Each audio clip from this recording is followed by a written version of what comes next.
Hey guys, I'm back with another candle review, and this time around it's for the 14.5 ounce 3-wick Everlasting Magic candle from Bath & Body Works, part of the upcoming Halloween collection. This is indeed $36.95, and it comes with the very juicy lid that you see right there. It's like a glass, dark like glass top on it with a gold like crown trimming around it, and it's probably the main selling point of this candle for sure. And it's actually quite juicy when you like flip the lid upside down and then you put the candle on top of it, and it's kind of like this base or a pedestal with the crown like sort of facing upwards with the candle on top of it. It's pretty cool there too. But yeah, definitely a pricey candle. So the notes on this read: bejeweled berries, phantom petals, and enchanted musk. So yes, this is another body care fragrance. There's not something like there's not really anything super Halloween or spooky about it, at least in my opinion. It's totally like a spring summer body care fragrance, very much in line with Tahiti Island Dream or Cactus Blossom.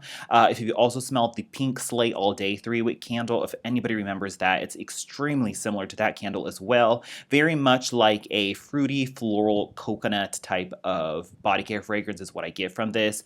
Just immensely similar to that Tahiti Island Dream Cactus Blossom era of body care fragrance for sure. So you get like a very juicy fruitiness first and foremost, but it's like a body care fruitiness. I would say maybe like some like raspberry to blackberry blend is maybe what I get in here. It's a little bit more berryish than Tahiti Island Dream or Cactus Blossom, but a very similar fruitiness for sure is like the first thing that you smell on this. Then it's mixed with like this slightly like a fresh coconut vanilla type of component that you would also get from Cactus Blossom or Tahiti Island Dream. And it's like this sort of like body care, like juicy coconut fruitiness is just kind of mixed in there with the berries. And then lastly, you get a little bit of that sort of like traditional body care floral musk type of undertone is mixed in there. A little bit of amber to give it a little bit of a warmth and a creaminess. And that's pretty much what you get from this. If you enjoy Cactus Blossom or Tahiti Island Dream and just want like another sibling fragrance to that, check out Everlasting Magic. But this could once again be like completely branded as some spring summer floral body care, fruity floral body care fragrance, and I'd believe it 100%. But I guess the berries kind of give it like a slightly, I don't know, like witch type of Halloween, like a potion type of vibe to it, but it's kind of stretching it, to be honest. This is just totally another like a sibling fragrance to Tahiti Island Dream and Cactus Blossom is pretty much all I can say to it. It's another body care fragrance. Once again, it kind of sucks just like the Midnight Spell one, that this is just like it has an accompanying body care to it. So it's a body care fragrance rather than like some awesome conceptual like Halloween spooky fragrance. And that's kind of where this is just kind of like, okay, it's another body care fragrance that can be packaged as literally anything in the world, and it's here. So that's pretty much what Everlasting Magic smells like, and let me go into the performance. This is a third burn and very questionable performance. It has like a really deep, dark maroon type of colored wax that matches the jar. So I think that's kind of where the issues are coming from, where this is once again has like massive thick rope-like wicks. On the very first burn, it was just a absolute blazing inferno of soot. It was just like so much uncontrollable soot, I couldn't even believe it. It was only going for like maybe 15 minutes, and I just could not get it to like stop sooting, like just absolute uncontrollable soot.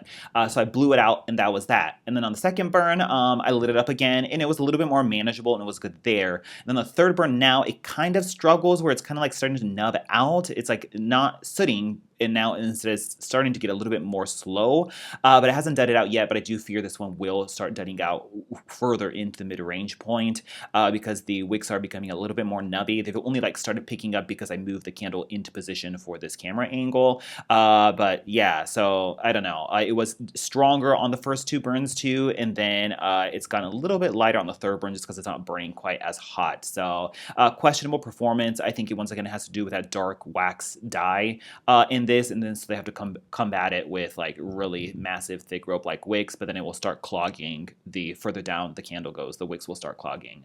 So performance is kind of all over the place. As for the throw, it was quite strong at the beginning. I would say a good like 7 to an 7-ish maybe in a bedroom. I had no problem smelling it. It smelled like, Tahiti Island Dream and Cactus Blossom had a baby, and it just smelled like one of those type of body care fragrances.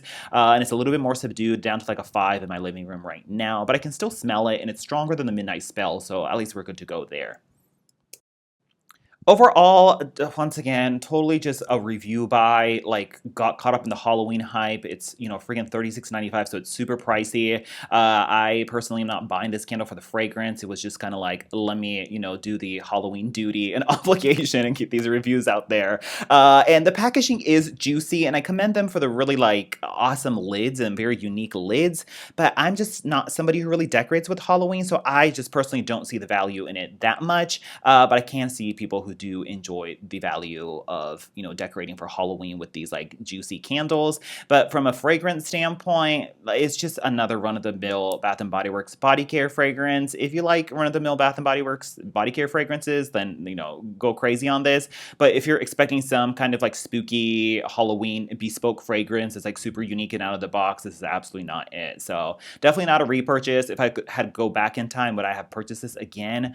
For the fragrance alone, absolutely not. But like, that said, it's not a bad fragrance. Like, I still enjoy Cactus Blossom and Tahiti Island Dream, but it's just like, in comparison to the 36.95 and the, I guess, the hype that goes along with it, it's just like you have to manage your expectations going into it. So that's pretty much it. Let me know your thoughts on this candle down below, and I'll talk to you guys later. Bye.